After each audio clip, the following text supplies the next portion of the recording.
اعوذ باللہ من الشیطان الرجیم بسم اللہ الرحمن الرحیم۔ بنی نو انسان کی ابتدا حضرت آدم علیہ السلام کی تخلیق سے ہوتی ہے۔ جب اللہ تعالیٰ نے حضرت آدم علیہ السلام کی تخلیق کا ارادہ فرمایا تو فرشتوں سے فرمایا کہ میں زمین میں اپنا نائب بنانے والا ہوں، یعنی ایسی مخلوق بنانے کا اللہ تبارک و تعالیٰ نے ارادہ فرمایا جو سوچنے اور سمجھنے کے قابل ہو، ظلم بھی کر سکتی ہو اور اس میں صبر کرنے کا بھی مادہ ہو، نفرت بھی کرنے والی ہو اور محبت بھی کر سکتی ہو، اللہ تعالیٰ کی عبادت کرنے والی ہو اور نافرمانی بھی کر سکتی ہو، یعنی اس میں ہر کام کرنے کی اہلیت موجود ہو، غریزہ کے اس مخلوق میں ہر طرح کی خصوصیات موجود ہوں۔ سورہ البقرہ کی آیت نمبر 30 میں ارشاد باری تعالیٰ ہے کہ ترجمہ یہ سن کر فرشتوں نے عرض کیا کہ کیا ایسے کو اپنا نائب بنانے گا زمین میں جو فساد پھیلائے اور خون ریزی کرے گا، اور ہم تجھے سراہتے ہوئے تیری تسبیح کرتے ہیں اور تیری ہی پاکیزگی بیان کرتے ہیں۔ تو اللہ تعالیٰ نے فرشتوں کی یہ بات سن کر ارشاد فرمایا کہ جو میں جانتا ہوں وہ تم ہرگز نہیں جانتے۔ اللہ تعالیٰ کا یہ ارشاد سن کر فرشتے خاموش ہو گئے۔ روایت سے ہے کہ اللہ تعالیٰ نے فرشتوں کو حکم دیا کہ زمین سے ایک مٹھی بھی مٹی لاؤ۔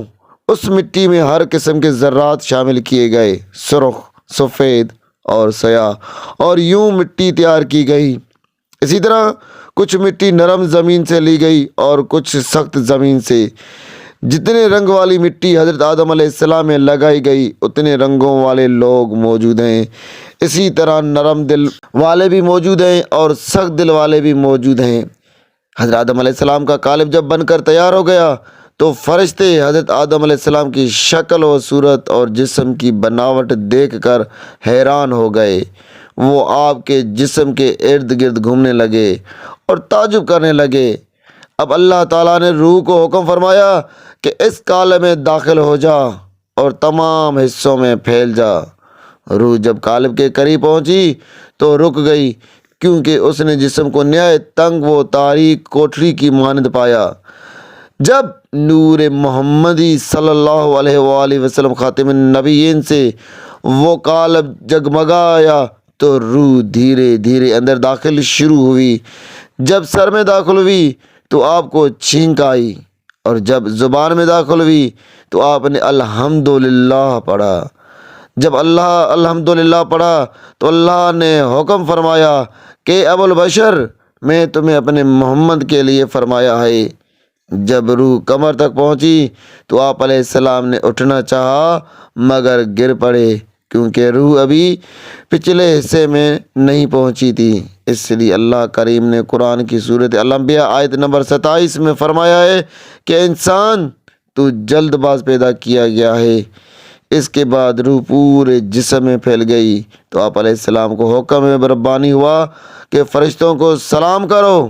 آپ علیہ السلام نے بلند آواز سے کہا السلام علیکم، تو فرشتوں نے جواب میں وعلیکم السلام کہا۔ اللہ کریم نے ارشاد فرمایا اے آدم، یہی سلام اور جواب تمہاری اولاد کے لیے بھی ہوگا۔ آپ نے عرض کیا کہ میرے مولا، میری اولاد کون سی ہے؟ چنانچہ آپ علیہ السلام کی تمام اولاد کو آپ کے سامنے کر دیا گیا۔ اللہ کریم نے تمام فرشتوں سے فرمایا کہ آدم کو سجدہ کرو۔ قرآن کریم آیت نمبر 34 میں ارشاد باری ہے کہ ترجمہ اور جب ہم نے فرشتوں سے فرمایا کہ آدم کو سجدہ کرو تو سب نے سجدہ کیا سوائے ابلیس کے، اور اس نے تکبر کیا اور وہ کافروں سے ہو گیا۔ اسی دن سے ابلیس بارگاہ رب العالمین میں وہ مردود ہو گیا اور اسی دن سے وہ انسانوں کا دشمن ازلی بن گیا۔ جب اللہ کریم نے ابلیس سے پوچھا کہ تم نے آدم کو سجدہ کیوں نہیں کیا اگرچہ یہ میرا حکم تھا، تو اس نے جواب میں کہا کہ میں اس سے بہتر ہوں۔ قرآن کریم کی سورۃ اعراف آیت نمبر 12 میں ارشاد باری تعالیٰ ہے ترجمہ میں اس سے بہتر ہوں کیونکہ تو نے مجھے آگ سے پیدا فرمایا ہے اور اس کو مٹی سے۔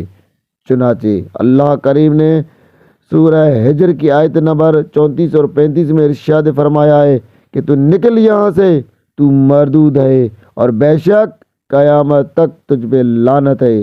یقیناً ابلیس اللہ تعالیٰ کا مقرب فرشتہ تھا، اس نے برسا برس تک عبادت کی ہوئی تھی، مگر جب اس نے اللہ تعالیٰ کے نبی کی تعظیم نہ کی تو وہ راندہ درگاہ رب العالمین ہو گیا۔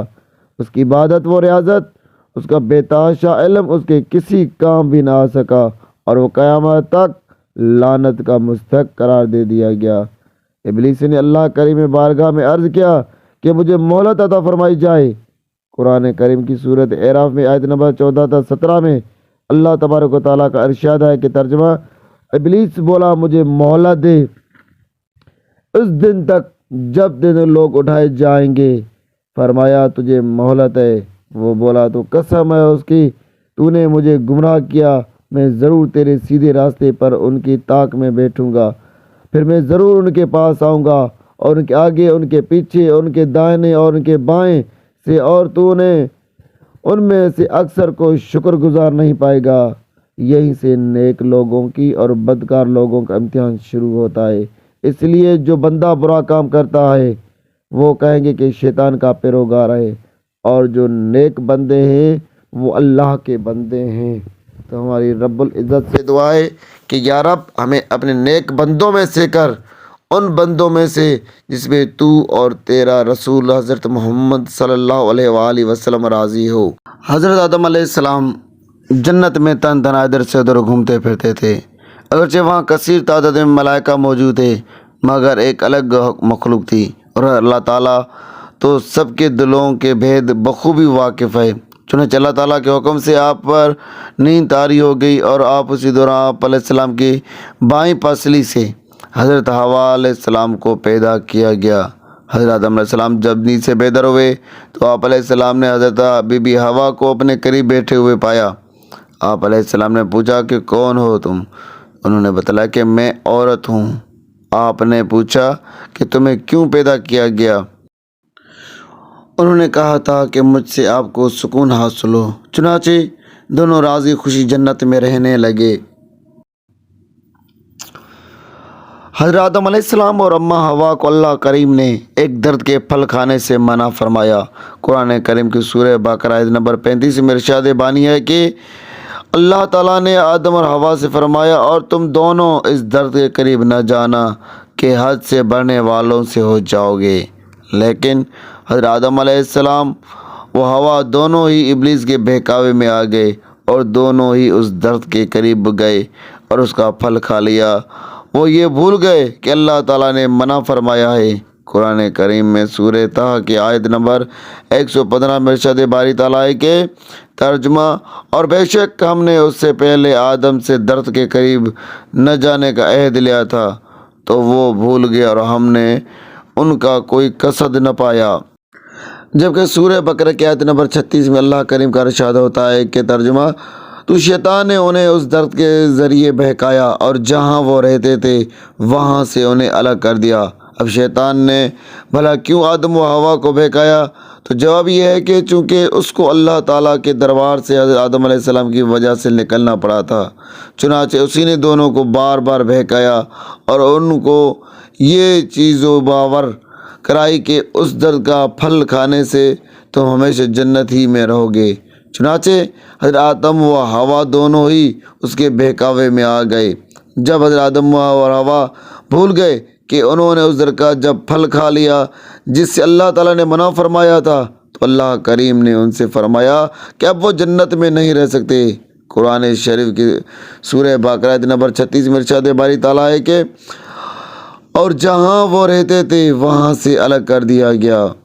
یاد رہے کہ جنت میں حضرت آدم و حوا دونوں بڑے مزے سے رہتے تھے، وہاں انہیں ہر قسم کے پھل اور نعمتیں کھانے کی کھلی اجازت تھی سوا ایک درخت کے، مگر ابلیس جو کہ انسانوں کا ازلی دشمن ہے، انہیں جھوٹی قسمیں کھا کھا کر اس میں مبتلا کر دیا، اور اسی طرح دونوں کو جنت کے تمام نعمتوں سے محروم کر دیا۔ بزرگان کا ارشاد ہے کہ حضرت آدم علیہ السلام جب زمین پہ اترے تو آپ کا ٹھکانہ سرادیپ یعنی سری لنکا کا علاقہ ہے، اور حضرت حوا کو جدہ میں اتارا گیا، جبکہ ابلیس کو پہلے ہی ایلیا میں اتارا گیا تھا۔ حضرت آدم علیہ السلام جنت میں سے زمین پر مختلف قسم کے بیج اور 3 قسم کے پھل اور حجر اسود کو خانہ کعبہ میں لگا ہوا ہے، اور وہ عصا جو بعد میں آدم علیہ السلام کے ہاتھ سے آیا، جس کی لمبائی کی 10 گز تھی، اپنے ہمراہ لائے، اور کچھ کھیتی باڑی کے اوزار بھی لائے۔ حضرت علیہ السلام جب دنیا میں آئے تو انہیں بہت زیادہ وحشت اور گھبراہٹ محسوس ہوئی۔ جب حضرت جبرائیل کو اللہ تعالیٰ نے نازل کیا اور انہوں نے آذان کہی، جب آپ نے آذان میں نبی کریم صلی اللہ علیہ وسلم کا نام سنا تو آپ کی وحشت اسی وقت دور ہو گئی۔ حضرت شاہ عبدالعزیز محدث دہلوی نے تفسیر عزیز میں رقم فرمایا ہے کہ حضرت آدم علیہ السلام نے سب سے پہلے اس دنیا میں کپڑا بننے کا کام شروع کیا۔ کچھ عرصے بعد آپ نے خود کو مصروف رکھنے اور غذائی ضروریات کو پورا کرنے کے لیے کھیتی باڑی کی بھی شروع کی۔ حضرت آدم علیہ السلام کبھی کنویں کا پانی نہیں پیتے تھے، بلکہ آپ نے ہمیشہ بارش کا پانی پیا۔ اس کے علاوہ آپ علیہ السلام نے ہی سب سے پہلے سونے اور چاندی کی اشیاء بھی بنائی۔ واللہ عالم الغیب۔ فرشتے چونکہ حضرت آدم علیہ السلام کے بارے میں طرح طرح کی باتیں کیا کرتے تھے، اور ان کے نزدیک حضرت آدم علیہ السلام افضل نہ تھے، کیونکہ آپ علیہ السلام کی تخلیق مٹی سے ہوئی تھی اور ملائکہ کی تخلیق نور سے۔ اس لیے اللہ کریم نے حضرت آدم علیہ السلام کو تماشا اشیاء کے ناموں سے آگاہ فرمایا۔ اس کے بعد ملائکہ سے جب پوچھا گیا تو وہ کچھ بھی نہ بتلا پائے، اور جب حضرت آدم علیہ السلام سے دریافت کیا گیا تو انہیں تمام اشیاء کا نام فوراً بتلا دیے۔ اس طرح مولا کریم نے تمام ملائکہ پر حضرت آدم علیہ السلام کی برتری کو ثابت فرما دیا۔ اسی طرح اللہ کریم نے حضرت آدم علیہ السلام کو جس قدر بھی بولی جانے والی زبانیں تھیں وہ بھی سکھا دی تھی۔ یہی نہیں بلکہ آپ کو تمام ملائکہ کے ناموں سے بھی آگاہ کیا گیا تھا، اور تمام ستاروں کے نام بھی بتا دیے گئے تھے۔